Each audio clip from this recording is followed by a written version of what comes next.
আসসালামু আলাইকুম রহমতুল্লাহ। আশা করি আপনারা সকলে ভালো আছেন। আমি আলহামদুলিল্লাহ ভালো আছি। আরেকটা আপনাদের সামনে নতুন আপডেট ভিডিও নিয়ে আসলাম। এই দেখেন আজকে মুরগি দিয়ে শুরু করলাম, মুরগি ছাড়া থেকে।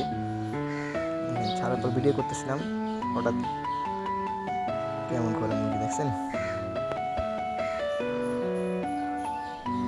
খেলতেছে ওরা।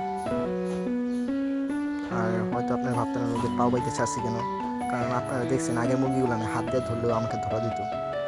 এটার জন্য ওদের ছোটোর থেকে আমি পাইলে হাত দিয়ে ধরে ধরে অভ্যাস করি, যাতে আমার এই হাত ধরা দেয় সহজেই, যাতে কখনো দেরি হয়ে গেলে ঢুকাতে দেরি না হয়। আর এই দেখেন আজকে কিছু বীজ আনছি, মিষ্টি কুমড়া, লুইবা, আর হয়তো করলা নাহলে কহি, এই দুইটাতে একটা হবে।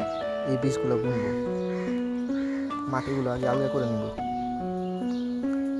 পরবর্তীতে বুনছি মাটিতে দিয়ে। এখন আর পানি দেবো না, কারণ রোদ বেশি তো, এটার জন্য। আর এই দেখেন কবুতরের খাবার দেওয়ার সময় হয়েছে, সবগুলো খাবার দিব। আর দেখেন এগুলোর খাবার দিতেছি, জনের জোড়াটা আইসা বসে রয়েছে, মানে ওর খাবারের জন্য আইসা বসে থাকে। আর সবগুলো খাবার দিয়েছি দেখেন।